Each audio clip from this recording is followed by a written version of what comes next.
Break Fix Podcast is all about capturing the living history of people from all over the autosphere, from wrench turners and racers to artists, authors, designers, and everything in between. Our goal is to inspire a new generation of petrol heads that wonder, how did they get that job or become that person? The road to success is paved by all of us because everyone has a story.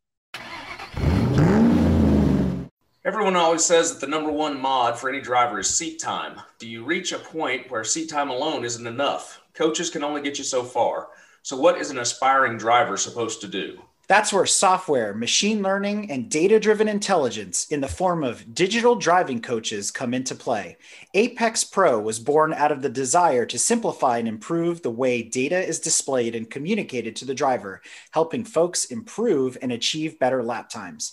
And with me tonight on Break Fix is special guest host Phil Ingalls from MaxSpeed Track Days, along with Andrew Rains, business lead for Apex Pro, to explain how this all works.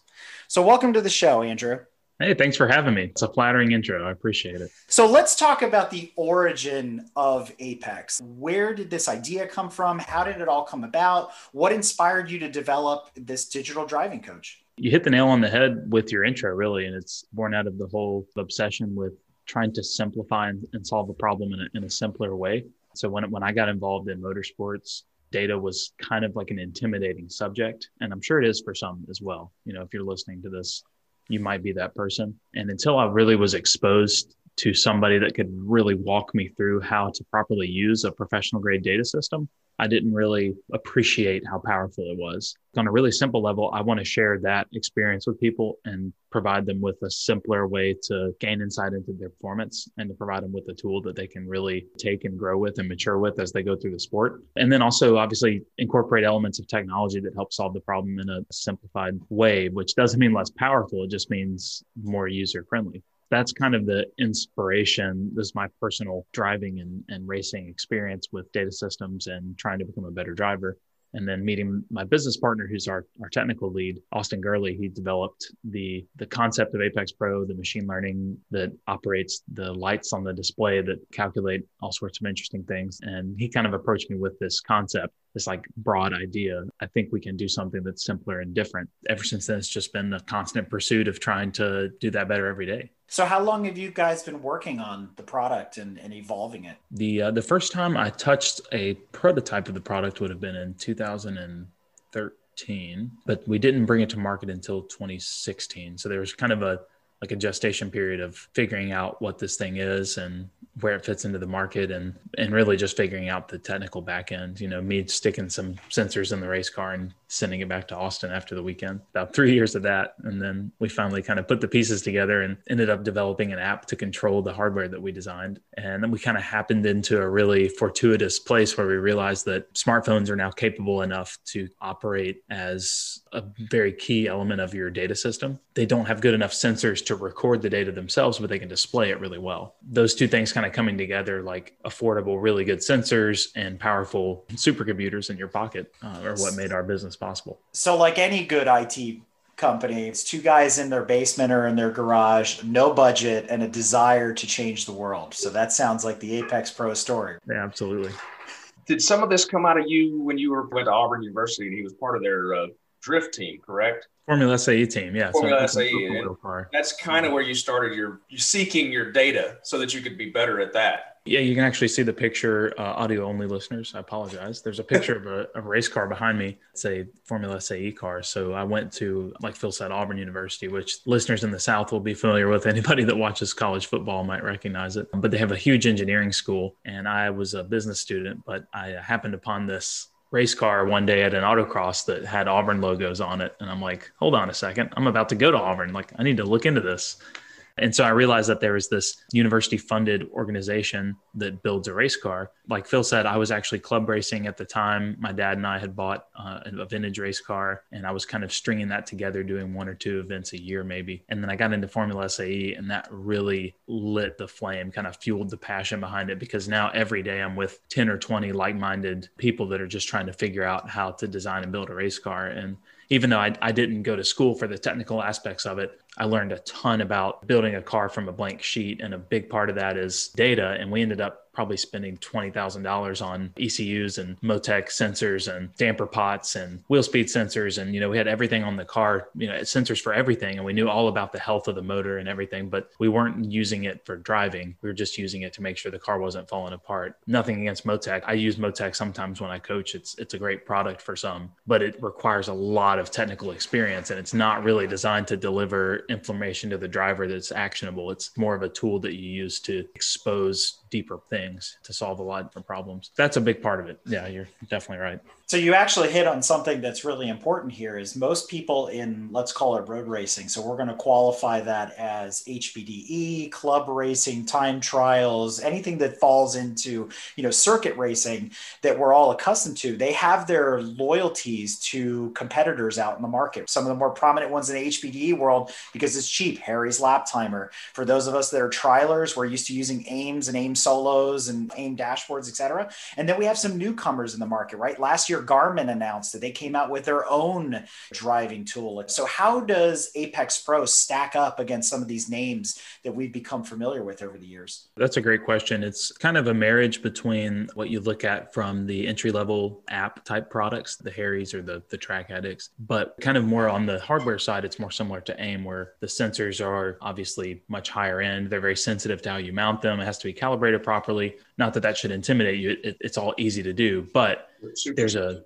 you get the device with the sensors in it, right? Which is a huge difference between that and the app world. In the app space, you can buy GPS dongles to pair with apps and stuff Correct. like that. But what's really unique about us is that we make an app and we make a piece of hardware, and those were designed from the beginning to work together. So they're very simple and easy to use together. If you're on a budget and you're trying to string together 10 hertz GPS and run it with an app and pay $1 a month for the app and buy a $100 GPS, you're going to end up with a compatibility issue. You're going to end up with a lack of support. There's a lot of ways that can kind of sour your experience with data. So we're kind of trying to be the easy button for the person that wants to go there and kind of step out of that into something that's a more purposeful hardware device. So we kind of want to be the bridge. Our product is primarily app-based. There's a lot of power in the app. Truthfully, it works for 95% of drivers. There's probably a small population of people that need more information than we provide. There's other ways to do that. When you mentioned the Garmin, it's very, very different than the Garmin. It's a different tool. I can definitely compare and contrast them. The biggest difference is the price point. They're twice our price. But if you're an audio like learning style, if you're an audible learner, then the Garmin's probably got some really compelling features. If you're a visual learner or if you are compelled to, learn how to leverage data, then Apex Pro is probably what you want. If you're looking for the easy button, I think that's probably a simple, quick fix. I noticed that you did mention the abundant frustration that most of us have with Race Studio and all the programs that go along with the AIM. So I'm hoping to hear some positives to maybe convince people that, this would be a huge change for them, at least in how they interpret their data. Because most of us spend our time trying to get it to work more than anything else, right? Yeah, we can definitely touch on that. I try not to focus too much on what I don't like about our competitors because they do a lot of really good things, but I'll definitely... That is very true. I'll definitely put out there the differences between if that's the software you're using versus what you experience using ours. If I can interject something here, because first off, I started off with Apex as an end user. I kind of reached out to Andrew because I had ideas when we were forming MaxSpeed to provide data to everyone. And he kind of explained to me the logistics of that in a track day style format was pretty rough. But I ended up becoming a dealer of Apex units and a very basic end user at the beginning. So I got my first Apex unit, and really all I used it for was lap times. But then my buddy and business partner, Brendan, you met him last time we had a podcast, he got one. And neither one of us really knowing a whole lot about the data. But we would just sit down and look at, okay, how fast are you going through this corner? How many red lights are you showing or whatever? Super simple stuff. And if I was a couple of miles an hour faster, Brendan would be like, well, okay, then I know that I could go faster through that corner. If you can stick it because our cars are identical, then I can stick it. And it was just, we would sit down on a couch after sessions and just look at each other's line and data and how much Apex score we were using. And it was super simple. And we got faster. I shaved 4 seconds off my lap times at Road Atlanta over the course of a weekend using an Apex Pro. And I knew nothing about data. It was just the lights and looking at the path going around the track. So for a new introduction person to data, the Apex app and device is mind blowing. And then, of course, Andrew has taught me a lot about data since. And now I can really drill down into it and learn how to get better. For a first time user, it's super intuitive and simple to use. Yeah, I think what's important if you're like in this space and you're looking at different product offerings, I can't speak to the other companies' mantra or customer service or how they deal with things. Our goal as a business and all we focus on is we want to make you become an Apex Pro, essentially. Like we want you to be able to get into any car and drive the wheels off of it. Data is a big component, quantifying your performance of learning, but it's not everything. There's a mentorship and a coaching role and connection community that really drives the learning process. Finding people that you can connect with, finding a good coach, finding the right seat instructor, finding tools and resources to leverage the data that you have. No matter how simple the data gets to see, there's a process that your brain has to go through where you have to understand it, right? And it can become too simple. We want to respect that people can learn how to use data. We just have to present it to them in the right format. And so that's our goal, is to help you learn to drive the wheels off of anything through this vehicle of data. So what Phil's talking about is like there's subjective elements where I communicate a lot directly with customers, and we talk about track nuances that might not be present in data. Or we might talk about a track nuance and I say, hey, guess how you can see that? If you're a Lap Timer Plus subscriber, you can see grade and elevation change, as a graph or colored on a track map. And you can go see why I'm telling you can roll more speed through a certain turn, because there's compression or there's something that's turn 6, Road Atlanta. Yeah, turn 6. So it almost seems with the lights to be a little bit Pavlovian in a way, where there is some psychology in there too, because are you anticipating those colors to be there? Because the way I've understood the product is there's a double-edged sword to this, right? Where the visual side of it on the phone, you don't have time to look at while you're driving. You use that after the fact to analyze your data, versus the onboard, device, that sensor you were showing, has those lights. It gives you an immediate gratification, an immediate feedback while you're driving, red, yellow, green, etc. You guys have mixed in some psychology in there as well, right? Yeah, honestly, I think that's the goal, because, and you can probably speak to this, Eric, as a coach or a right seat instructor, there's very, very small amounts of information you can communicate when a driver's in the headspace of driving. They're focused, they're trying to get into the flow state. There's very, very minimal amounts of information. So what we find is that people that drive with Apex Pro drive with it for months, years, and eventually the lights start to become very significant to them, because they start to understand, having looked at the data and having seen them, what they represent, and they start to believe that it helps them. All that matters for us as drivers is that we believe what we're being told, that we have confidence in the car. So like the Days of Thunder, right? When Harry Hyde's on the radio and he's like, you can run the high line in turn 4. Yeah, you can make it stick. You can make it stick. That's what he says. Followed by, you can come on down here and get yourself some ice cream, right? Yeah, that's right. We're having ice cream. Yeah. The psychology of driving a car is everything. Our mental state is everything. So if we can find a way to blend the data with the human brain, and the only way that I currently really know how to do that is by getting hands-on and helping people, bringing the technology along so that it brings people to those conversations at a more educated level. We want to educate people in a way that they can understand why they need to drive a certain way, not just be told to do a certain thing. And coaches and right seat instructors are great at providing the instruction for where we turn in, where we brake, some of these other things. But when we start to really explore how we get the most out of a car, how we keep the Apex Pro lights green all the way around the track, which means you're using all the tires' ability, there's not really a black and white answer. Should I brake later? Should I brake softer? Should I come off the brake later? Should I come off the brake sooner, whatever it is? You have to have the tools in your toolbox to apply it when it's appropriate. And there's an art form to the performance of those skills. So any way we can kind of promote proper driving techniques and give people solid things to look at in their data to track that performance, and then open up this whole world of allowing them to learn these things. You don't know what you don't know. So would you say then that it helps facilitate the ability to learn how to drive by feel? Yeah, I think using data properly does, because what you hear previously, in the industry before data was commonplace, and it still isn't enough. most people still aren't leveraging it. A lot of people say, well, that feels faster. Usually feeling faster means it's a little scarier, it's a little more intense, or the car's loaded more laterally a lot of times. And there's lots of things that you're like, oh, that feels faster. But when you look at the data, you may have carried more speed into the corner, but you didn't get a good exit, whatever it is. What we're trying to do with the data is calibrate our feel to what actually the data says is fast. Then we're really, really powerful. Then we look at data totally differently. We can kind of anticipate what it's going to tell us. And I can speak to my own driving. I have a sense for when I attack the entry too much and I compromise my exit. I know on a scale of, did that hurt me or not? And was that an entry speed corner or an exit speed corner? I can quantify those things more easily now and kind of have a sense for that more naturally than before I really was a student of the data and understanding what that meant. Let's talk about how the system works under the hood. A lot of our listeners, it's kind of an interesting dichotomy where you have IT nerds and car people. They happen to be the same persona a lot of the time. And when you start talking about machine learning, you get all, the hairs on the back of the information science guys' necks standing on end because they're like, well, is it really ML or is it AI? Without giving away any secret sauce here, but just to talk about how the system works in general, and then maybe compare and contrast it to some of the other leading systems that we're used to working with. Yeah, sure.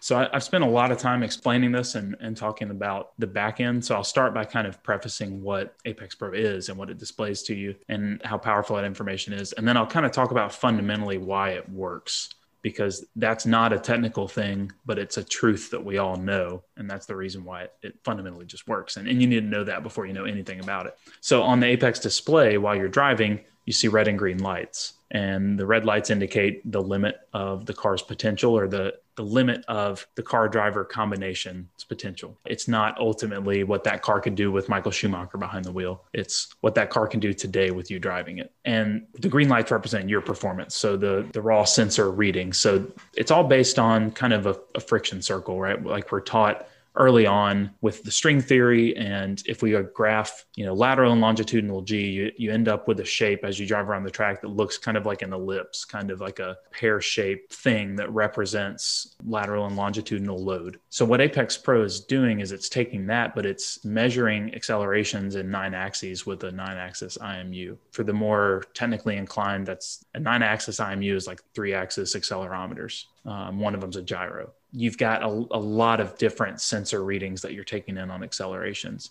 And then there's also a 10 hertz GPS in the device that is used for speed and position. And that's obviously very important as well for the traditional data output that you're going to get in the app. You're going to use the GPS. And then we also do some other cool stuff with the GPS, like crew view and streaming your position and some other cool stuff that we're working on. That's what you see when you drive. So basically, if there's red lights from the braking zone to the track out, there's more potential, meaning the tire's not at the edge of the friction circle. So red is not necessarily bad. It's just unused potential. Okay. Yeah. It's opportunity is the way I like to think about it. Yeah. If you see red, I don't focus on it anymore. It's just in my peripheral vision, kind of right above my steering wheel, and I'm looking down, but I can see if I go through a corner that there's one red block there, and I don't focus on it, but I know next lap, I can make that all green. Maybe I need more entry speed, or maybe I need to set up my corner entry better to pull more speed through the apex, but I know that there's more there. I know that I'm safe to push that little bit more because it's showing me the red. It's kind of indicating like the car can take more input.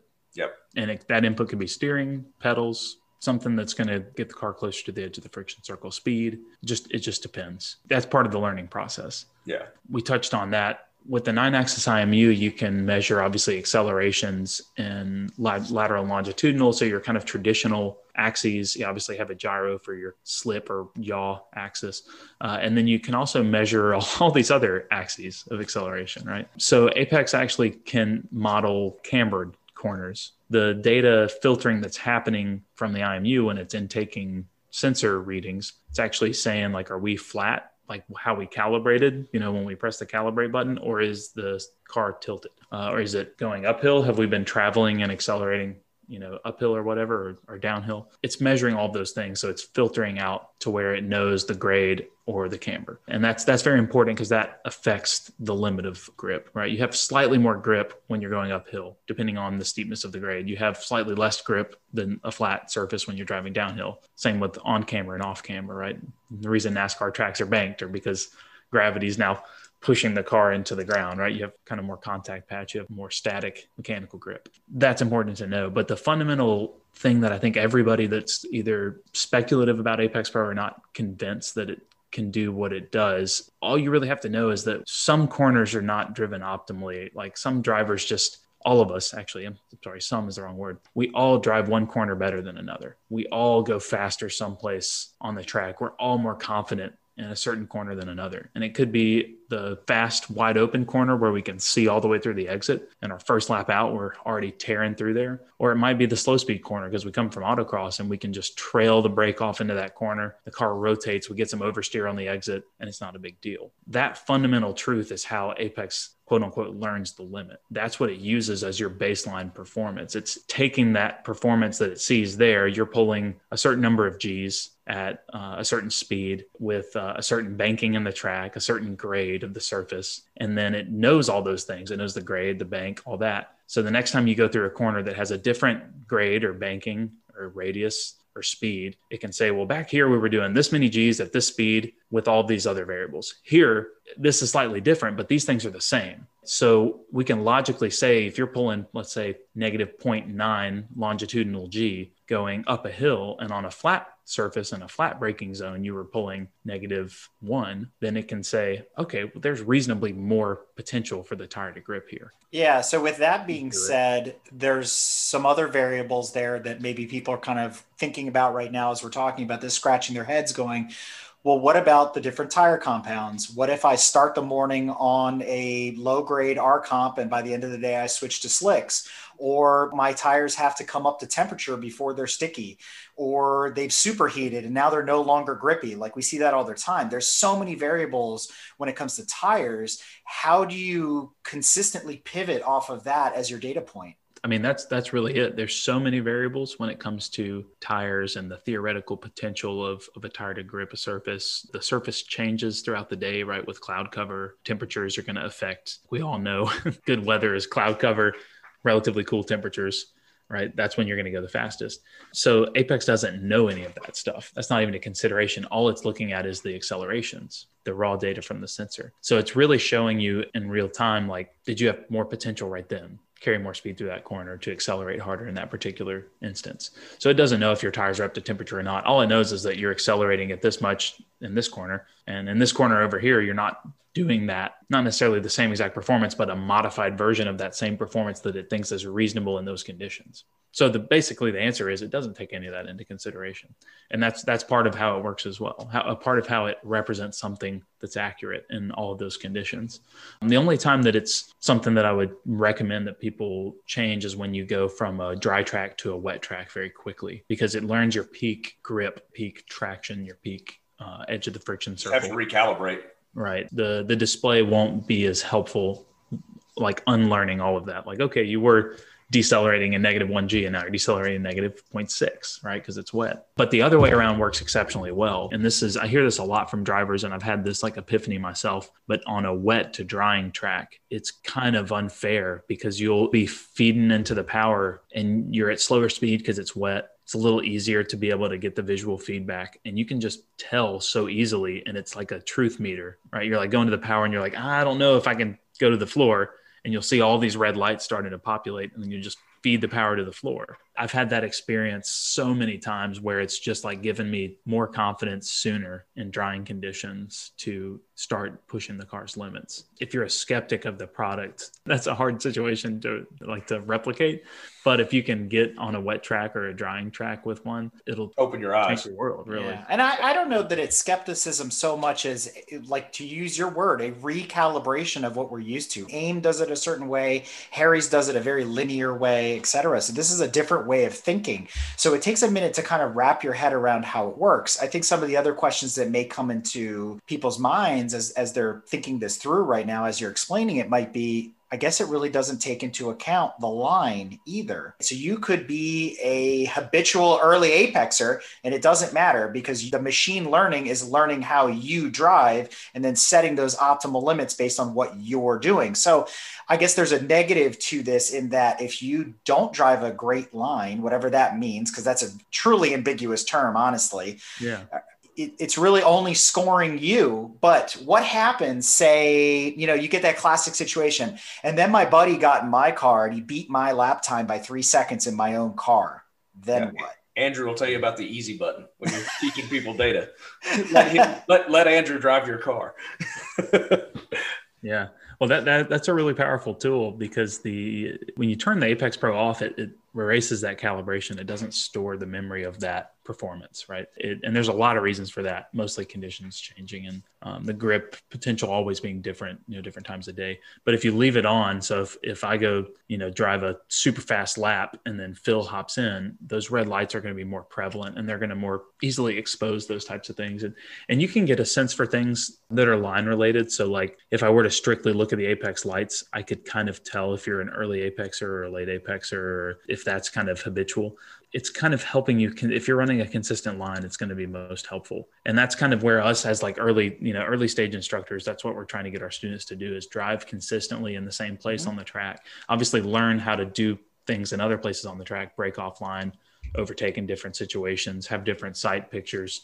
It's going to be most helpful for you with some basic understanding of the principles of the line. And I'm not a believer in teaching people the line and saying, this is the line, because I think the line is a function of utilizing the tire's grip the entire way around the track. And if you the car's natural tendencies as well. Some cars, we joke all the time, we call it fun wheel drive, right? For the front wheel drive guys that are out there, there's a concept that we throw around known as anticipated understeer, which translates to track out. So if you can get a front wheel drive into corner correctly and rotate on its hind legs for a moment, it will basically push its way out to track out. That is not a natural thing for a rear wheel drive car, but if you master those kind of, we'll call them techniques, you can make a front wheel drive very fast, right? But it's unorthodox. So those are the kinds of things I'd be curious to see, like how a system like this would pick up on those nuances of the different types of cars.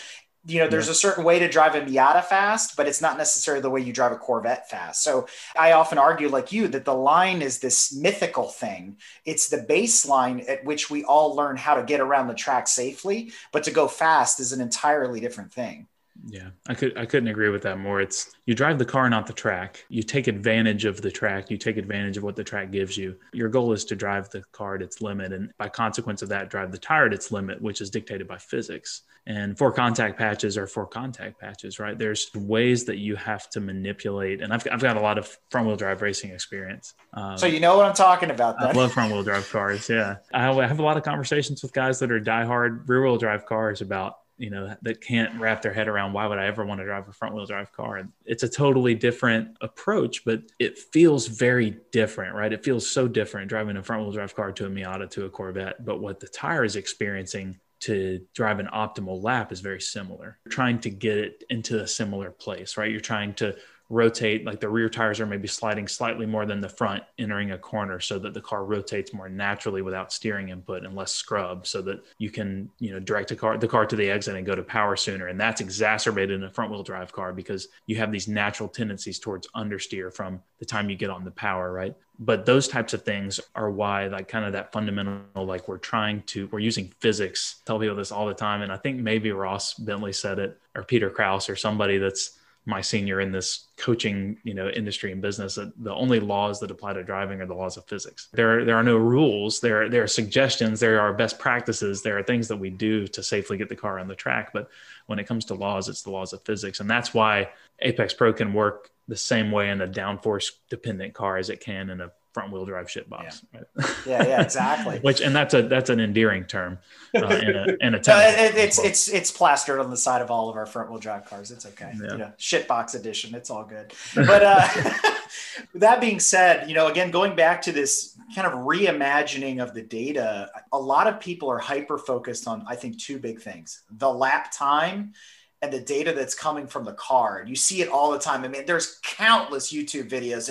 Man, look at my awesome lap at Road Atlanta. And it's like in-car video and OBD2 data. And you're like, is that lap really that good? What are you showing me here? Right. And in the days of Harry's being like the more prevalent one, you always saw the little G meter that looked like it came out of Gran Turismo or Forza. And you're like, it's so gimmicky, right? Mm-hmm. So I guess the bigger question for folks that may be interested in this or looking to transition is they want to get that experience at the end of the day because they want to show their friends. They can't show their friends blinky lights. So is there the equivalent to, that Smarty Cam or that overlay or that OBD2 data in the Apex Pro system? Yeah, we have a video rendering and data syncing feature that's part of our advanced feature set within the app. You can basically, with a touch of a button, you can render your iPhone video with your data. So you can actually see the lights overlaid on the data. So you can go back and see your relative, position, trajectory, where are you on the track, and did I have any red lights or not, right? Is that a place I need to go work on? And then also speed and some other things. And we're constantly adding capabilities to add different things to renderings. But it's very important to be able to have that hero lap because we all go to the track for fun and we all want to show our friends what we did. And some people learn a lot from video, but that's definitely something you can do. There are certainly limitations when you start talking about technology to phone cameras, to OBD2 information, what you can actually get from the car without going down a rabbit hole. And that's funny that you bring that up because I spend a lot of time talking with drivers who come to me asking advice, thinking they need information from the car when really they're trying to learn their braking tendencies or something that's more about them as a driver, which is all, in my opinion, again, we talked about this, 95% of drivers are going to get enough out of a GPS-based standalone system to learn about their driving. If you need vehicle health measures, you need to make sure that you have that taken care of. But if you're just looking to learn about your driving, you don't need brake pressure and steering angle, even though those are things that they're like, well, I turn that and I press that, right? I need those. Well, you can learn almost exactly what you're doing with those inputs from longitudinal and lateral G-force inputs, right? It's not exactly the same, but it's even more powerful because it's the end result of your inputs. And you can learn enough about it that for way less money, you can get to the same exact place. And I spend a lot of time talking with drivers about that. Like if you want a brake pressure trace, turn your long G trace upside down. There are two data points that are missing from this equation that I actually think are relevant from the OBD2 data.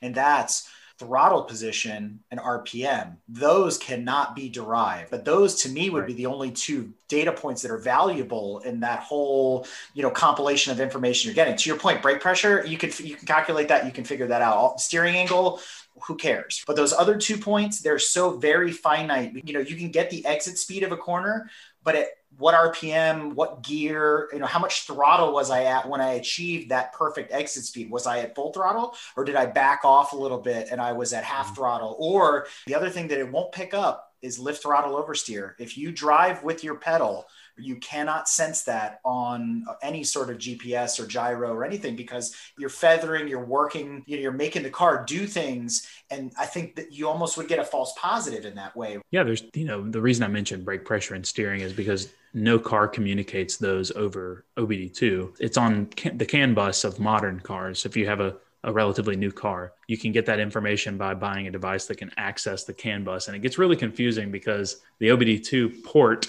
can access CAN bus, but OBD2 and CAN are not the same thing. OBD2 is a standard that all automotive manufacturers agree to, and they're required to put some information that may be coming from the CAN on a newer car or from something else on an older car. But you can access, and I'm glad you mentioned that, you can access throttle position and RPM because those are required OBD2 standards, which means it's going to be less expensive, regardless of if you're using the Apex Pro OBD2 device or if you're using someone else's OBD2 device. You can get throttle position and RPM. So and a TPS trace, throttle position sensor trace, is very, very important to understand at a certain point in your driving and can teach you a lot, even really early on as well.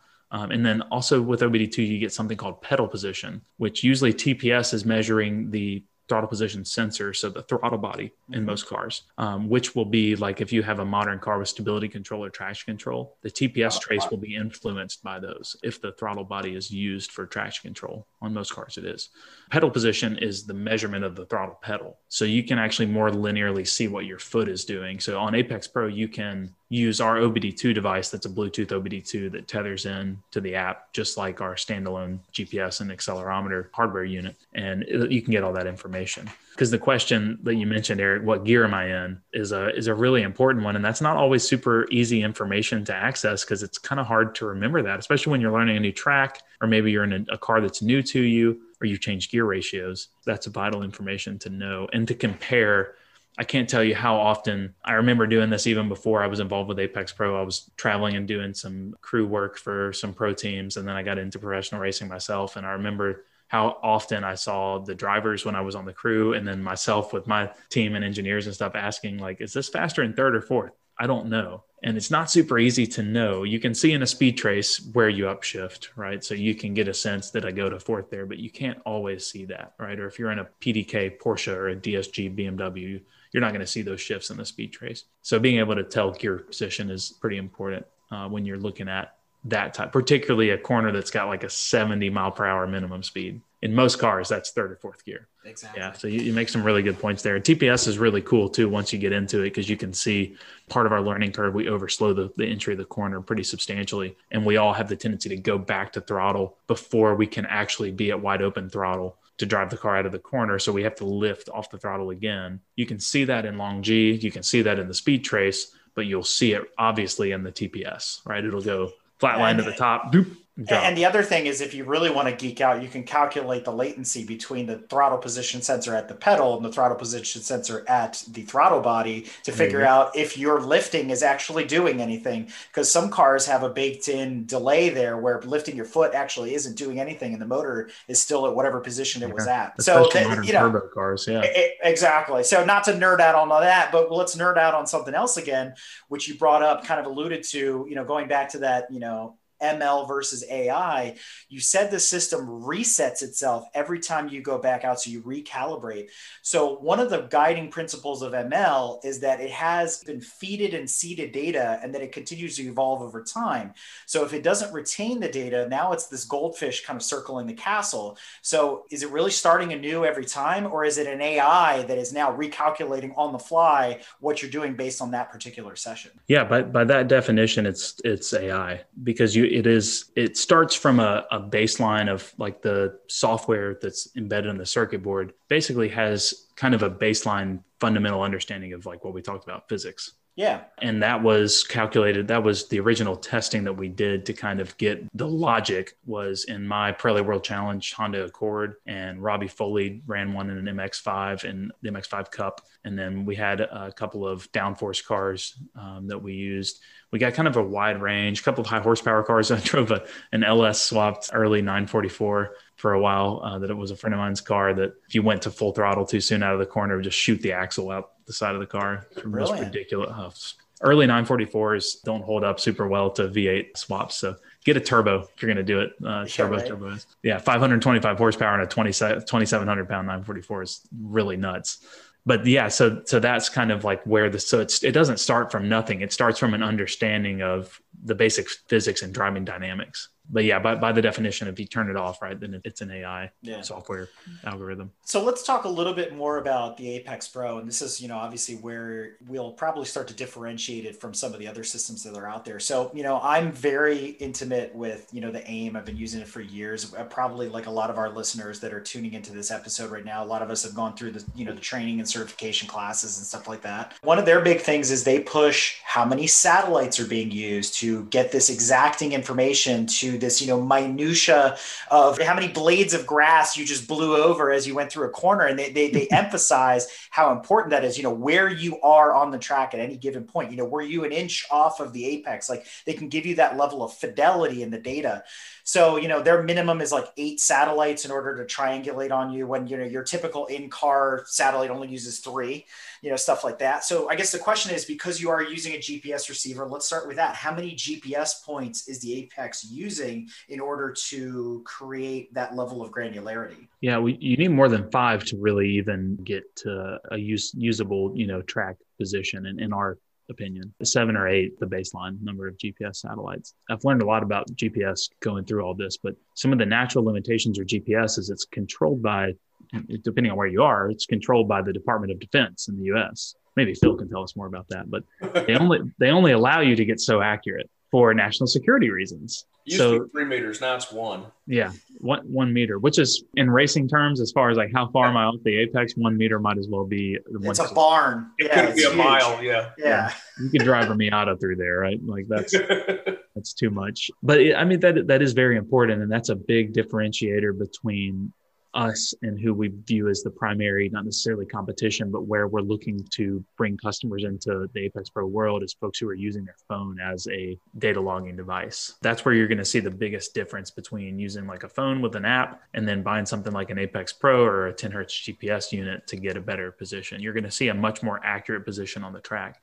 Now there are, instances where, and you'll see this with any GPS system, where you're going to have GPS satellite shift, or let's say we have 7 satellites we're connected to. When one falls below the horizon, now you have to reconnect to another satellite. Sometimes that's going to end up, moving where you are. Sometimes that can affect the systems that we use to talk to the GPSs and all that sort of thing. Most of the GPS systems are using the US GPS system, the GLONASS system, which is the Russian system. And then there's a Chinese satellite network as well. So you're able to tether to all these different satellites. So that's not a huge problem. But what is interesting about satellites is they're most accurate when they're low in the horizon. So like a GPS that's right above you is not good at finding your position because it's not triangulated, right? You want like GPSs coming in from very far extreme kind of horizontal positions to position you accurately. So a good GPS program is going to be finding satellites that are low in the horizon. So they're more likely to shift off the horizon and have to move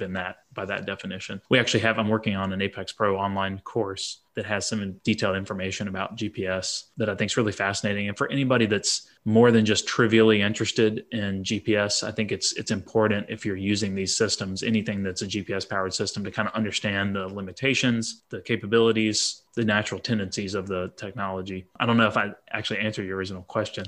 No, actually, you're right on the money. I wanted you to go down this path so that people understand that it's not as simple as it looks, and there's more to it, right? And your phone alone can't do it, and that's why specialty, systems like this exist, and that they exercise more points for more granularity and more fidelity, and an easier ability to track where you are, not only laterally, but even your elevation, right? All of that is factored in when you're talking about GPS data. So we could nerd out on that probably all day long, but there's some other things to that. And, when you look at it from a convenience perspective, people also leverage and go, well, my GPS thinks I'm at X track. So is that being done at least through the phone to geolocate, off the cell towers and say, hey, you're at Summit Point, or you're at VIR or Carolina Motorsports Park. And then so that is part of the display package, but the Apex Pro itself doesn't really care what track you're at. Would that be a true or fair statement? Yeah, that's true. So when you open up your app and you go to connect your Apex Pro,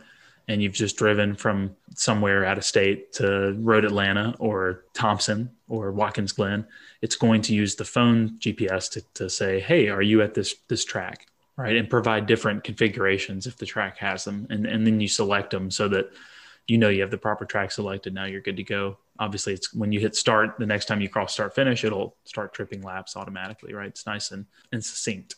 So the communication between the Apex Pro unit and the phone, I'm guessing, is Bluetooth, right? It is. Yeah, it's Bluetooth Low Energy. And I believe the transmission rate between the two is 10 hertz. So it's sending data 10 times a second. Not to be confused with the sample rate of like the actual algorithm and the sensors in the Apex Pro hardware. That's at a much, much, much higher sampling rate, because accelerometers sample at an extremely high rate.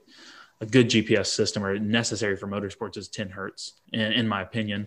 And not really any more than that is necessary unless you're at a really high average lap speed. But some systems use higher frequency GPSs because they derive accelerometer measurements more from the GPS than the actual accelerometers. We use accelerometers for the accelerometer measurements.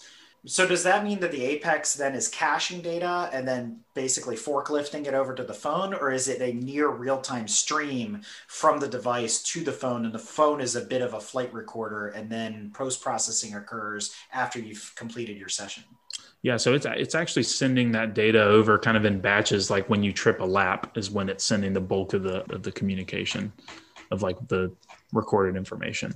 So unlike like a Harry's, where I would be seeing it basically processed there in near real time, this is done after the fact? Yeah, it's a little more post than like a live stream, right? Back and forth. But BLE, like Bluetooth Low Energy, is a really powerful tool for being able to transmit this kind of information. It's actually pretty impressive what it's capable of doing now. And you can also have multiple Bluetooth signals with it. You can do all sorts of different things. Which is why you can use the OBD2 Bluetooth connector along with the Apex Pro on the same unit. That's probably going to raise another question for a lot of people. What's the minimum spec for the particular phone that they're going to have to run to do all this kind of processing as it's happening? Yeah, well, certainly the newer the better in most cases. So we're an iOS centric product, so we're focused on the Apple devices. That's a big conversation. There's a lot of reasons for that, but fundamentally, just to get it out of the way, we don't support Android actively currently because when we started this business, my business partner, I had an Android developer business partner and another business partner who decided to learn how to program for iOS, learn the Swift coding language. We ended up buying out our Android partner for like $100 or whatever. It was like early days. My other partner, what's that? I said beer money. Probably. This was like 6 years ago. Right? It's like hard to even remember. And in 20 years, we'll do the "Where Are They Now?" And that guy will be like, "I regret getting out when I did." Yeah, I can't believe. Yeah, for a case of Pabst Blue Ribbon. Oh man, that's good. But so we ended up with a really strong iOS competency just because we had the in-house development. So we've pursued a lot of different options for Android, and we decided, you know what, we have a really good, really, really reliable, strong connection with the iOS devices. We're getting better and better and better. We're doing some other work outside of Apex Pro for other customers in that space. So we're just going to stay in our lane. And now this is not like a leak or anything, but we're finding a way to get back into Android without having an out-of-house. We've tried to grapple with how do we avoid paying somebody several $100,000 to get an Android product that needs constant maintenance, that needs that's not going to be exactly what we want, which is what you'll get with an out-of-house device. Plus, there's too many flavors of Android depending on the provider versus Apple is Apple at the end of the day, right? Yeah, there's a lot of simplicity there when you're looking at like options. If you're actually, and this might be relevant, if you're listening to this and you're thinking I have an idea for an app or a product, Android, you kind of have to make the tough decision of like which versions of Android do you want to support and which hardware devices do you want to focus on, and you have to kind of auto select people out of your range because you can't do them all because they're very different. Whereas with iOS, it's a much simpler structure for different hardware. So to answer your original question, any iOS device that runs iOS 14 will run the latest version of our app and conceivably has enough power to do most everything. The data files are pretty small, like megabytes. It's like less than a picture of storage space that's going to take up on your device. So you don't need a ton of storage. Certainly RAM is helpful. So a newer phone with a newer processor, more RAM, more storage is gonna help everything. If you're considering using your phone primarily for video, the iPhone 12 is one of the best that I've seen with like stabilization, or the iPhone 6S is actually incredibly good with video stabilization. That makes me wonder though, you're talking about Apple devices and, this is where we're really geeking out here, and hopefully the IT listeners are appreciating this, but, we all know that Apple devices run pretty hot. So there's always cooling concerns, especially when you're at the track on a hot day. You got that thing mounted up on your dashboard. And now it looks like something out of the Borg collective, right? We got wires coming in because we got to keep power going to it all day long. We got our Apex Pro. We got our OBD2 sensor. We got all this other stuff going on. Maybe I want to live stream on Twitch all at the same time. I don't know, right? So that means you inevitably are greeted with Apple's version of the blue screen of death, which is like the core meltdown screen. What are some recommendations to get this thing to run cooler, or have you guys optimized the code in such a way that it doesn't really overpower the device in these types of extreme conditions? Yeah. So the camera and filming, or like being on a phone call or something, that's always going to take the most RAM. That's going to heat up the processor the most. That's going to cause the most work from the phone. The app itself is very low energy. So it is very well optimized for not being a huge draw from a heat generation standpoint. But, and I saw this in the show notes. I was like, they're the first person who's like actively addressed that as like a common issue. Like we need to talk about it because it is a problem, and you're going to run into that with any of your battery powered electronic devices in your car, particularly something like your smartphone. I will throw in that our very first event was in August at Roebling Road in Georgia, and 95 degrees plus. And I've run my Apex with the phone in the window on a windshield mount. Every event we've had in August at Roebling, I've never had an issue with it, like causing the phone to shut down. And that's running video because I'm a Lap Time Plus subscriber. So it's running the video for the laps and everything, and it's always just run fine. So yeah, well, that's a good point, and that's where I was going to go with the tips for keeping it. Is that if you can keep your phone from like being contacting flat against a surface, and that surface is really hot, that's a really good way to keep it cool. So keeping air around it. So a phone holder or something that's containing your phone that allows your phone to be exposed to air and the majority of the actual device. Or if you can put it somewhere shaded, like in a glove box or in your pocket. I very rarely see, and I do this a lot when I wear my driving suit. I'll go drive somebody's car, coaching client's car, or I'll be at an event where I'm hopping in people's cars to set data laps, or I'm riding right seat, and I just keep my phone in my pocket. I put my Apex Pro on the dash, phone in the pocket. If you're in a situation where that's a viable solution for you, phone's never going to overheat in that situation. Anytime you can keep it shaded, the times where you really run into the heat problems are when it's on or near metal that gets really hot, or when it's sitting flush, like flat on a dashboard or on a contact surface that has a lot of heat. Obviously, you're going to get a lot of heat transfer into the phone.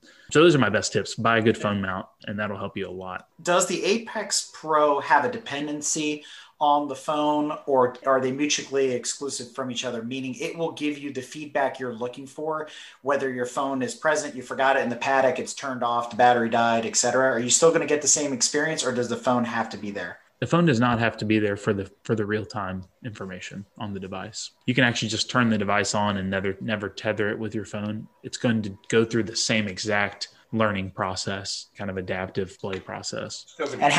And how many laps does it take before it activates and starts to show you information? Is it about 1 lap, 2 laps? Yeah, and in a normal session on a 2-mile track, unless you're like tire warming or there's a big train, right? It's about a lap before you're going to see relevant information. I was testing some new stuff just driving around on the office test track, like around the road today. And, I went into somewhere where I kind of do a little bit harder braking, a little more aggressive turn, all well under the speed limit, probably 30 miles an hour. The second or third turn that I went through, I'm now seeing a bunch of red lights at turn in showing me I'm not, I don't have enough combined load in the corner. I knew at that steering angle, at that speed, I could probably go 20 miles an hour faster, right?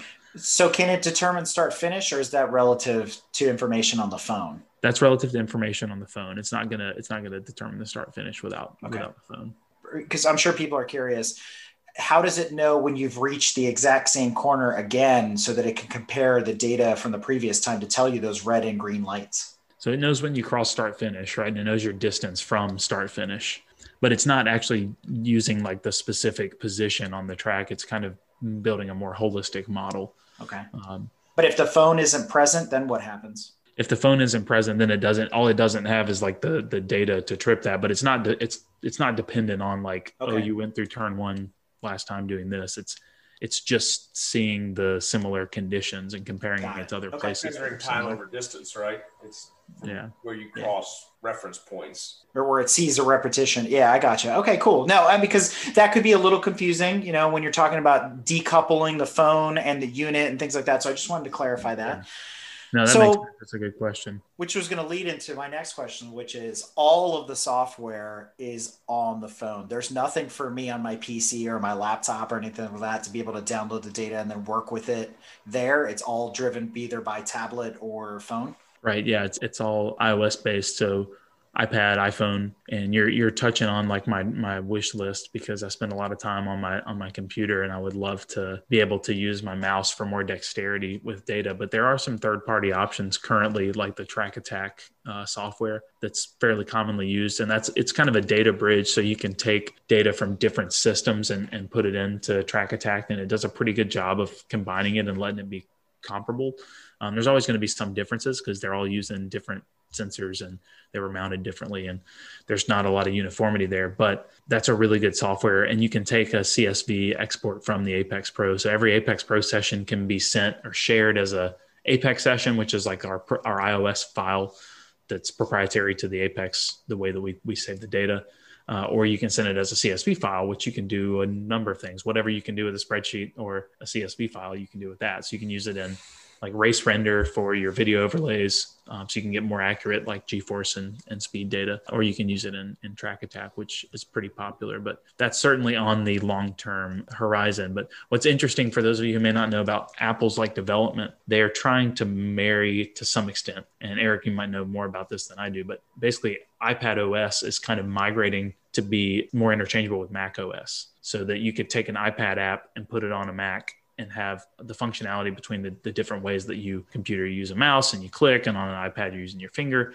That's kind of where they seem to be going. And so that's a hashtag because Google and Chromebooks, but we'll leave it there, right? Yeah, absolutely. So maybe we'll be able to benefit from that before too long. So since we're talking about wish lists, and to kind of round out our nerd out session here on, how it works and the technology and what's involved and all that, I'm wondering, any ideas on maybe putting an SD card on the unit and letting it do the recording locally and then be able to pull it down later? And then the second question, and I know this goes straight to some of the guys that listen to our show, is there an API for Apex Pro? So the SD card question, again, that's been a common one from the beginning.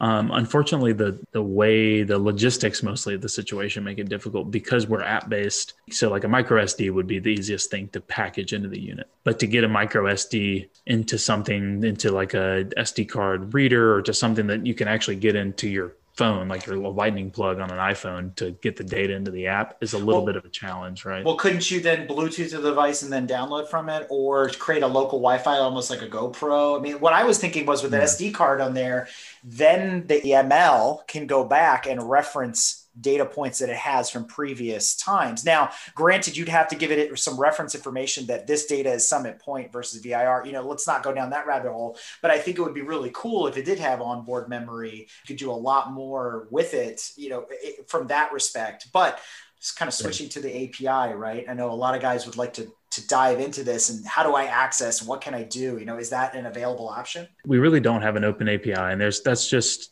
kind of how we've decided to approach this. We keep everything more or less focused on simplicity to the user. And some of that inherently comes with a little bit more of it's not open framework. It's not open structure. Now you can take the CSV data and do a lot of stuff with it. That's the limitations there. But we have strongly looked at the SD card, or the internal storage is what we would call it internally, pun intended, to develop and utilize some of the things you're talking about, like iterating the ML through the various sessions, right? Or you could technically, like create a local Wi-Fi network, or you could even pull some of it via Bluetooth, but you run into some pretty big, again, logistical constraints. If we look at how our users are mostly interacting with the app, you really end up where I want to see my data right now after the session and know how fast I went.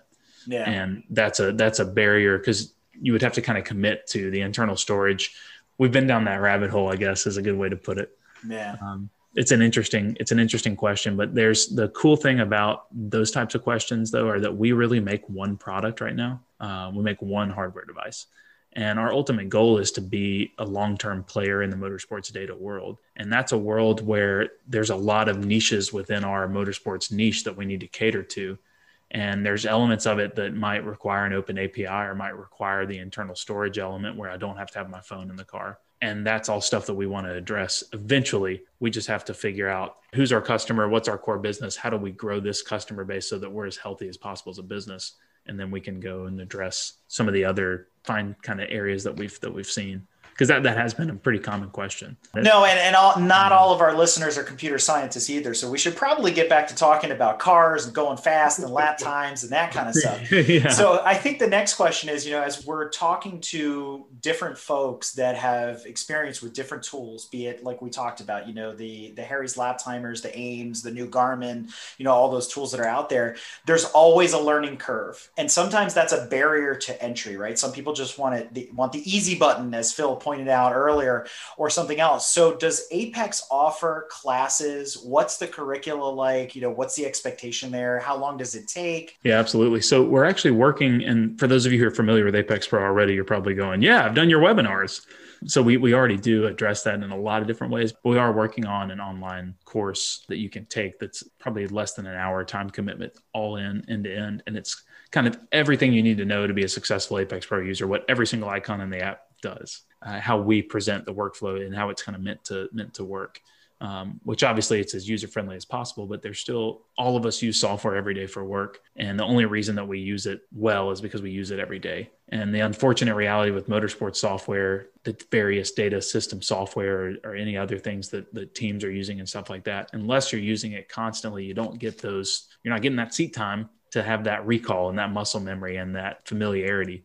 So we're trying to combat that with more education, better UI, better overall UX for how user interface, user experience, for how people interact with the product to make it simpler to get to the important stuff. But currently our course format, if you kind of look at like from the funnel, from the top down, we have a Facebook Live kind of session that I do sometimes weekly, sometimes monthly. I try to be consistent where we have guests. We kind of talk about Apex Pro at a cursory level. We mostly highlight different areas of motorsport, whether it be safety or in some of the ways, maybe some of the topics you're addressing here, just different format, much shorter. And then we kind of move down from there. We use that to promote our webinars, which some are free. We have an intro to Apex Pro webinar that we do once a quarter that goes out to everybody who's purchased an Apex Pro in the last couple of months. And they get invited to take a free webinar. And that's an hour long, me presenting for about 40 minutes and then people asking questions.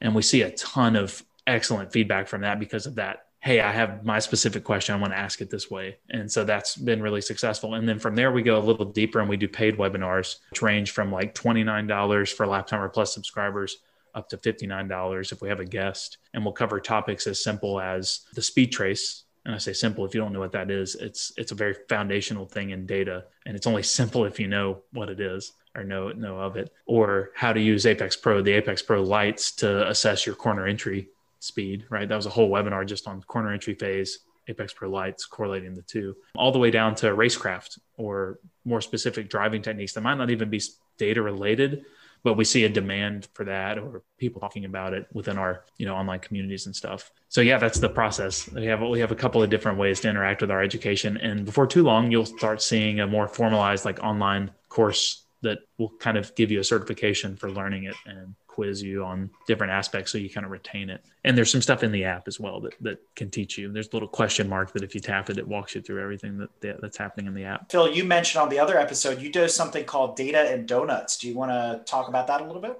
That was actually, it was a spinoff of what Andrew had done at their location in Birmingham. I sat down with him, and then we had another instructor, Clifford Robertson, who is one of our Apex Pro reps. When he can come and rep the product at our events, he'll come and demo it for people, put it in people's cars, help them interpret their data. And so we got with Andrew because we wanted to host a Data and Donuts at our garage club and sat down. I guess we spent, an hour and a half on webinar, you and I and Clifford. And honestly, as a dealer and as an end user, I learned so much about it. Like he said, you could really dive in deep and become an expert in this device in an hour or an hour and a half. It doesn't take weeks of learning different points to be able to understand it. And then you can pass that information on. We did that. We helped people learn, like he said, the speed trace. And then also as a provider for HPDEs and a dealer, I can take this device and put it in somebody's car,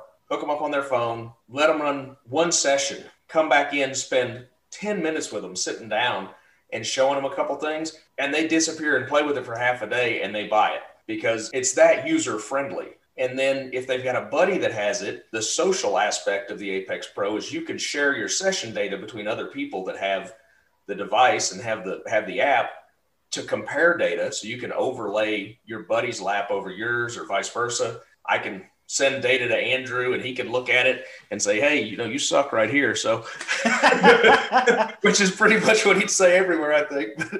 For me anyway, I'm still learning, but it's such to me, it's such a simple, intuitive system for people to put in their car and learn how to drive faster that until they put their hands on it and use it, they don't realize, wow, this is great. And so, like I said, if we put one in a person's car, 90% of the time they're going to buy it. And it's just, they kind of sell themselves because once they've played with it, they're like, man, this is awesome.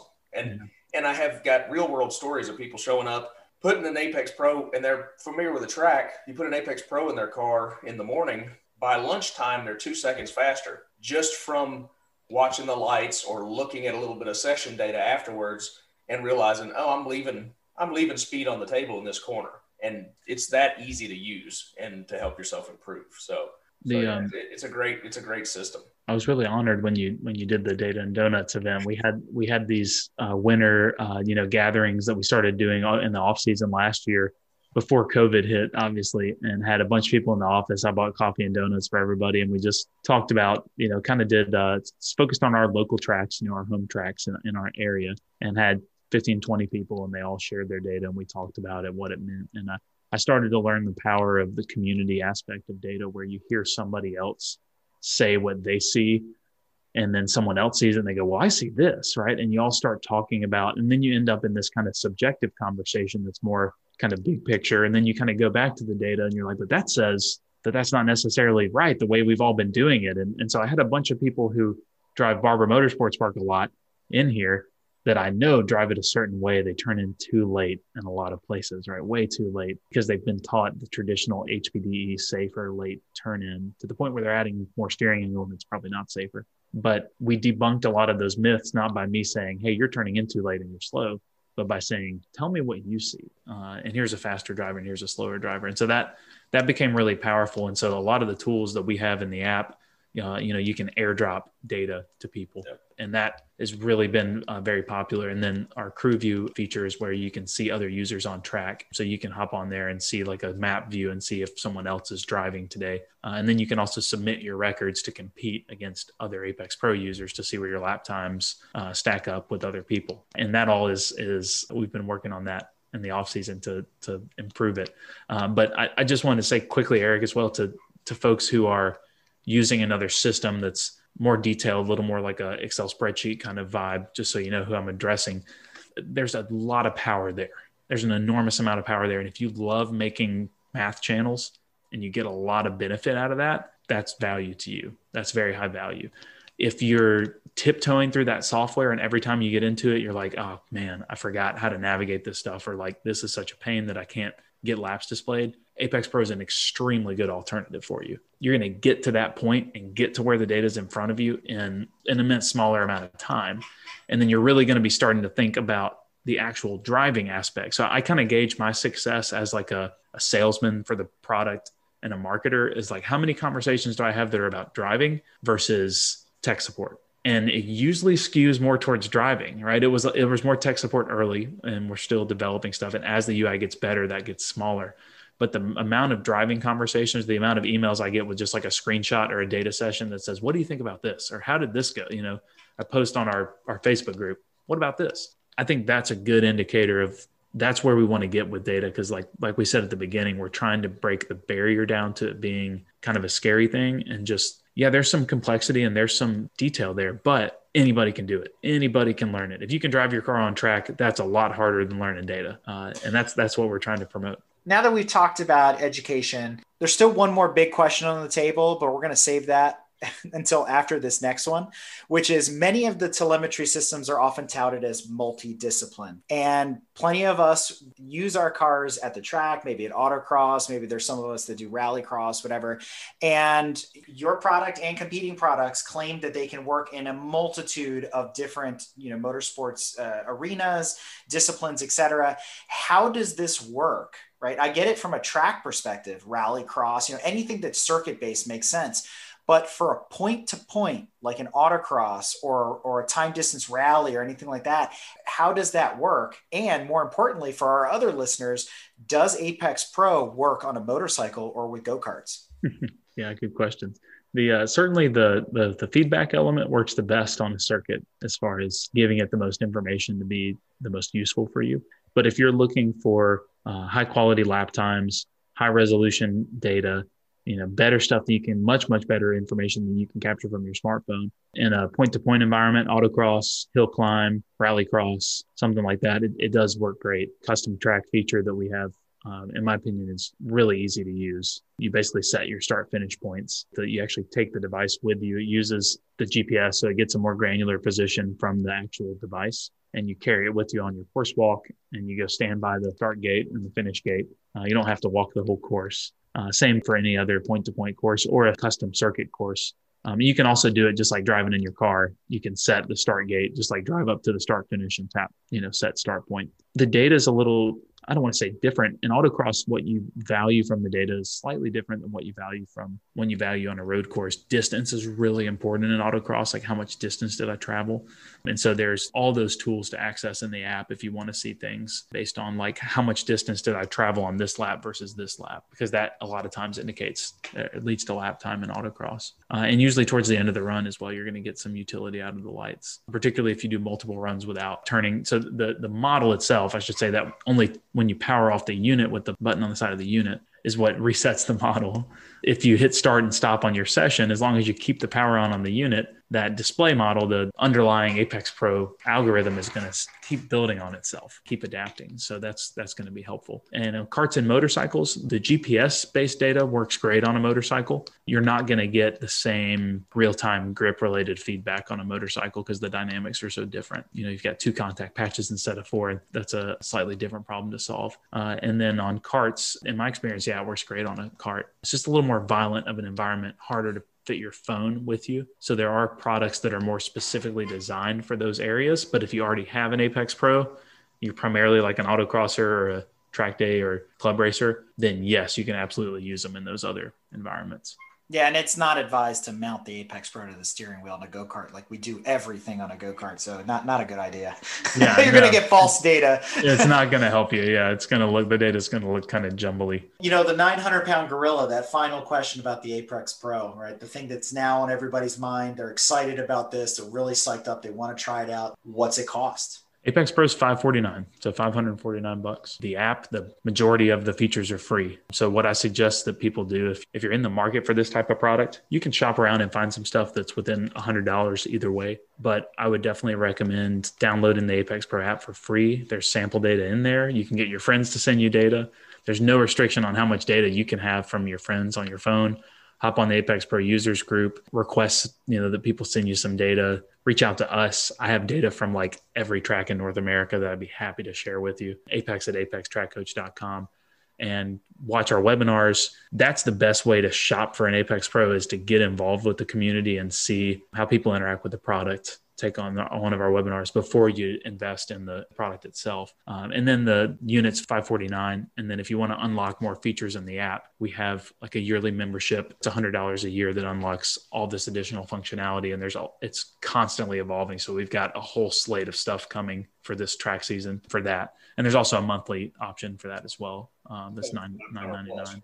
That's the Lap Timer Plus, correct? Yeah. Lap Timer Plus. And that's what also allows you to render the video overlay from your phone video, take the data from the unit, overlay it on your video, literally while you're sitting right there at the track. And then you can edit that and send a portion to somebody and say, hey, how did I go through this corner? How did it look? And they can see your data and your video all at one time. And I mean, it happens within minutes, which is one of the things that I love, is you don't have to go home and plug into Track Attack or something else and do all this combining of data and video and information. It's right there.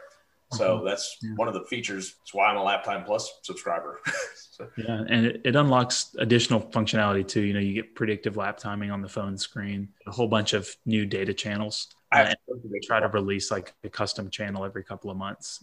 You get some extra functionality with the OBD2 device, a gear position calculator. You can do sector times and see theoretical best lap times. You can do all sorts of different stuff. GPS grade is one of my favorite data channels. The theoretical best lap time by the sectors is actually very helpful, because you can look at, it takes all your best sectors over the course of your day or your session and plugs them in together. And it says, okay, so if Phil ran a 126 whatever at Roebling, his best time now, instead of 126.70, is 126.03 or something. So I know pretty quickly that, okay, I'm leaving half a second on the table. So just another great feature. Yeah. And that's something that if you're using data now, you're probably familiar with, or if you're coming from iRacing, you're probably familiar with. And you can really get granular with sectors. So Lap Timer Plus is designed for people that want easy video rendering overlay, predictive lap time displayed on their phone, or they want more advanced data features. So that's who that's for. But you can get a lot of utility out of the app without subscribing.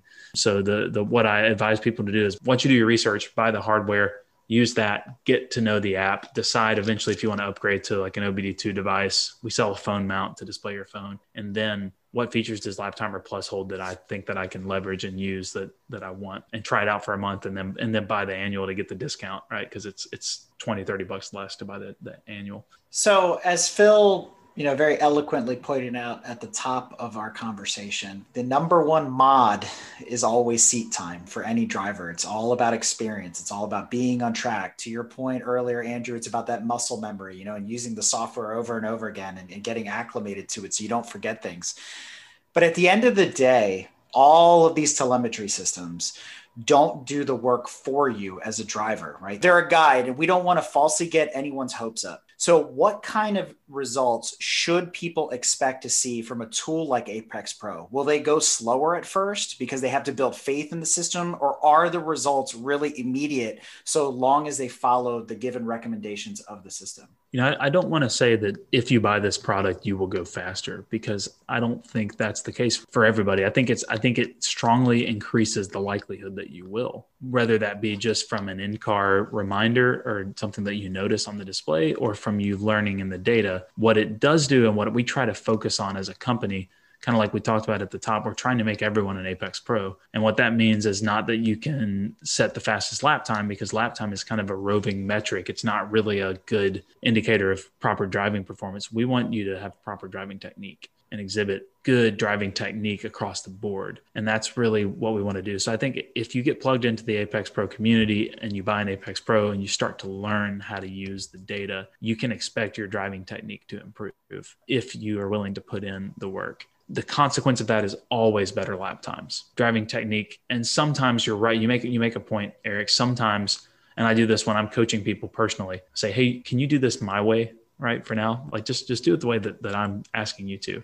And that might be slower, but we're building a foundation, and data is kind of going to do the same thing. It might cause you to take some pause to learn, but it's going to open up a world of improvement that you didn't know was there. So I would say it's pretty common to hear testimonies from customers like Phil saying, hey, I looked at the data. I heard you say something about this corner on this track. I started to recognize that I'm overslowing in this corner because now I'm using the data and I can see that. And I've tracked my improvement, and now I'm going a second faster, just like that. I've certainly had people call me and say, I'm 10 seconds faster because I'm using your stuff now, right? That's like the embellished fish story, right? Yeah, your mileage may vary, right? Yeah, exactly. Your mileage will definitely vary, but I know just from personal experience, and I really haven't done a whole lot of modifications to my car other than adding a hardtop. From the first time I put an Apex Pro in it, and this is just Road Atlanta, to the last time I drove Road Atlanta, was from a minute 57 to a minute 48. Now that's 9 seconds in a 112 horsepower car. That's a lot of improvement. It is seat time too. It's just learning. I mean, I've picked his brain about Road Atlanta countless times because he's a great asset to have. And as a dealer, I have extra access, but it's mainly sitting there and going through the data in the device and using that as a tool to teach me, okay, I'm leaving time on the table here, here, and here. That's what it tells me. So then I trust the app. And when you actually turn in earlier at 6 and you stay in the throttle and, oh, hey, look, it sticks because the data's been telling you that it will. And then you go a second faster. It's a very powerful tool, in my opinion, at least for an entry-level data device for new drivers or even experienced drivers. So it's just a great product. Yeah, I would say that's a common experience. And if you certainly begin to peel back the layers of what data can offer you, you can expect there to be a lot of benefit, both in your understanding and in your speed. And that's what we try. That's the book that we try to be to people, the resource that we try to be. All right. So Andrew, with every good software or hardware application, you can't just stay on version 1 forever. So what does the future of Apex Pro look like? Is there a version 2 coming? And if so, what's involved? Yeah, excellent question. So there is, like you said, especially in the technology space, you're constantly trying to improve the product because it seems like every day you learn about something new that comes out, some new sensor or hardware component or programming style or something that can be used to your benefit that can improve the product. And so you can do some firmware updates and some software updates. Obviously, in our world, we have hardware and an app, so we can kind of augment the user experience with software updates. When it comes down to it, we released the first generation Apex Pro device in 2017, and it's now 2021, and technology's come a long way. So we can now get similarly priced sensors like IMUs and GPSs with more capability from what we were using 4 years ago. So yeah, Apex Pro Gen 2 is on the docket for spring 2021. So in May of 2021, you'll probably see us announcing the release of this new device, which is really exciting. So what are some of the expectations for somebody that's going to be picking up a Gen 2 versus a Gen 1? Other than the IMU and GPS changes, is there anything else coming? Yeah, it's fundamentally different and better, I should say. It's very much the same ethos, and as far as how the product functions, the user will have a very similar experience as far as connecting to it with Bluetooth, using their phone as kind of the remote control and the data review tool. But the actual Apex Pro hardware is going to be totally different. It's a brand new circuit board, totally redesigned. We're using a different battery, using a new GPS and a bigger GPS antenna, using a newer version of the same 9-axis IMU. But the big thing is that we at Apex Pro, and not a lot of people know this, but outside of motorsports, when we first designed Apex Pro, we learned how to do this connected technology thing where we're using Bluetooth to communicate with hardware. And since then, we've kind of expanded on that capability, and we have another business under our roof that's been developing products for other industries, for other customers, for other niches. So we've done industrial products. We've done a yacht IoT product, which is super, super cool, like retrofitting older boats with ballast sensors and GPS and streaming it all through a Wi-Fi hub to your phone so you can see a bunch of information. Indoor positioning systems for like big overhead cranes at manufacturing facilities. Done some athletic stuff with sensors on golf clubs and human athletes and stuff like that.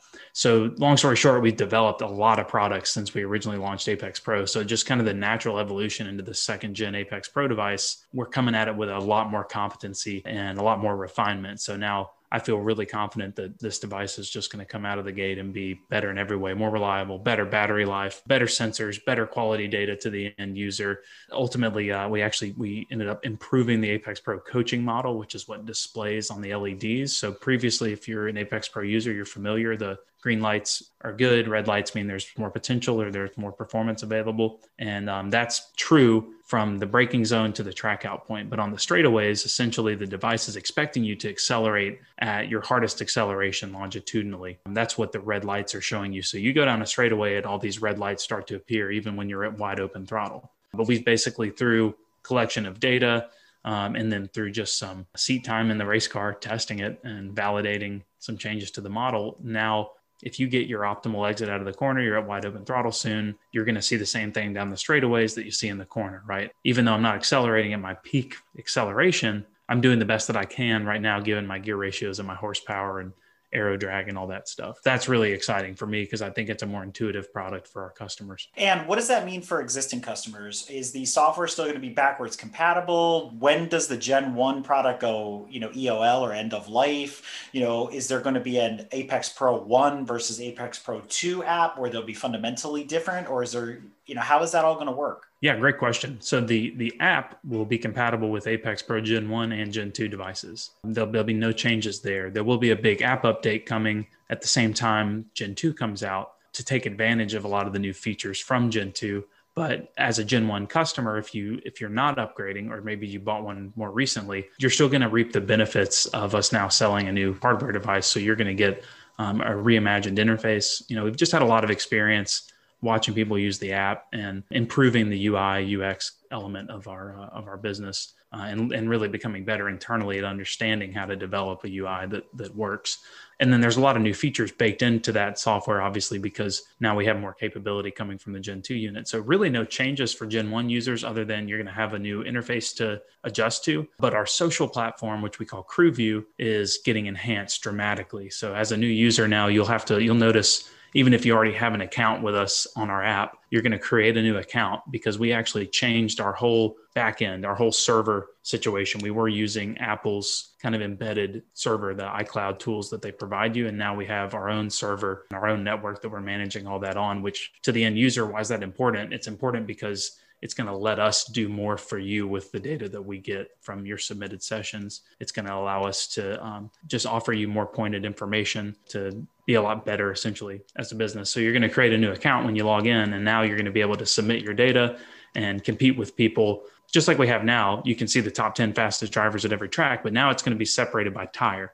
So we're going to have a category for slicks, a category for your R compound track tires, and then category for street tires. Now you're kind of in a little more of a level playing field, right? You could still have a Miata and a GT3 on slicks and not be that close. We're at least kind of narrowing it down because we've noticed that's a huge part of what our customers want, is they want to see how fast my friends are. Am I beating my friends? How fast did my buddies go this weekend? Are my friends on track this weekend? And we're trying to help people answer those types of questions. Absolutely. So, for all of us technophiles out there, we always want the latest and greatest things. So I'm going to assume in the future, there'll probably be some app changes where it'll say, Gen 2 only or something like that. Features will be grayed out. But, we always want the newest and shiniest object. So is there some sort of buyback, trade-in, or promotional program going on for Gen 1 customers that want to have the newest toy and the hottest thing on the market right now? Yeah, there is. So when we roll out the product, and you might have already heard this, but if you subscribe to our in-app purchase, which our in-app subscription is called Lap Timer Plus, which we talked about, already, we are offering a $120 discount on the new hardware. Basically gives you a free year of the subscription plus an extra $20 off. Because the subscription is $99 a year. So you have to reach out to us. There's a form on our website you can go and fill out, and that's going to submit that information to us. We'll reach back out to you and we'll hook you up with the new Gen 2 Apex Pro. So yeah, great question. Very cool. Well, thank you for that update. And I'm sure a lot of folks are going to be chomping at the bit to get that Gen 2 product and see what it's all about. There'll probably be, 57 different YouTube unboxing videos as soon as it hits, somebody's doorstep. So looking forward to that, and, keep up the good work. Awesome. I really appreciate it. The last thing I'll include is we've had a lot of customers ask for live streaming of data. And because we require having the cell phone in the car, we can do that via cellular. So look for more information with Gen 2 only about telemetry streamed from the device. So as we wrap things up here, Andrew, are there any shout outs, anybody you want to call out to while you still have the airwaves at your attention? Well, thanks for Phil for having me, for inviting me on the show, and thanks Eric for that was Eric that came up with it after we did our MaxSpeed podcast. So awesome. Well, no, I mean, obviously I'm not the only person at Apex Pro. I'm the only person that people are going to see on social media, but I have a team here, multiple business partners. One who's a lot smarter than I am with accounting and numbers and math, and worked on Wall Street for a while, and another who's a mechanical engineering PhD. And we now have a full-time electrical engineer who works on Apex and other projects. We have one of our engineers is really Bluetooth specialist. He knows everything about BLE. We're working on some other industry products to help them solve Bluetooth related issues. We've got a really cool network of people that operate out of our building, and I couldn't do it without them. So you might see my face publicly, but there's a lot that happens behind the scenes to make it all happen. Well, again, congratulations on everything you guys have been doing. I mean, the progress looks awesome. I mean, I've heard nothing but good things about the product itself. So I'm looking forward to seeing where things go from here. So, keep us apprised of what comes next. But I want to tell all of our listeners out there, if you've enjoyed this episode and you want to learn more about Apex Pro, remember to visit apextrackcoach.com or look for Andrew's smiling face on Facebook and Instagram at official Apex Pro. And also be sure to check out their computer-based or CBT training at apextrackcoach.com/education. That way you can get up to speed on Apex Pro as quickly as possible. The one thing I do want to do before we close out here, gentlemen, is remind everybody that's listening to this particular episode that there is a give and take with any of these digital systems, and that they do not understand you or your vehicle. There are physical limits that need to be reviewed when you're using a system like this, this one or one like this. So always use your better judgment when attempting to push for better performance, better lap times, whatever it is that you're reaching for. Make sure that your vehicle is mechanically capable and that your awareness is at its optimal, right? It's about you and the car at the end of the day if you're looking to push and improve. So don't take unnecessary risks, especially at drivers' education events like MaxSpeed events where timing is frowned upon. Remember that, folks.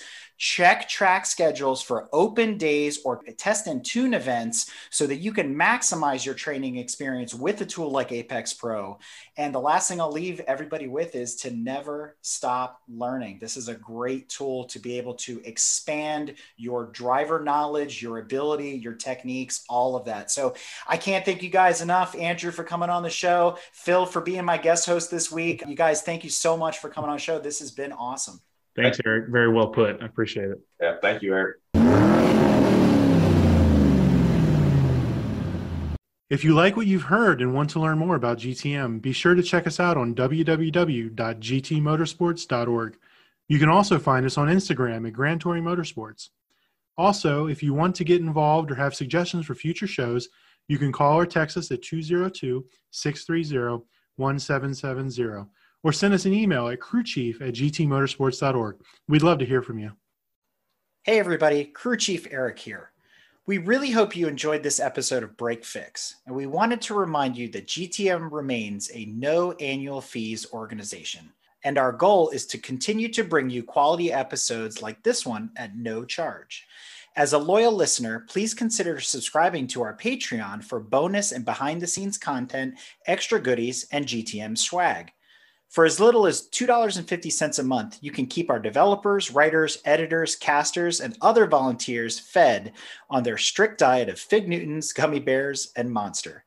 Consider signing up for Patreon today at www.patreon.com/GT Motorsports. And remember, without fans, supporters, and members like you, none of this would be possible.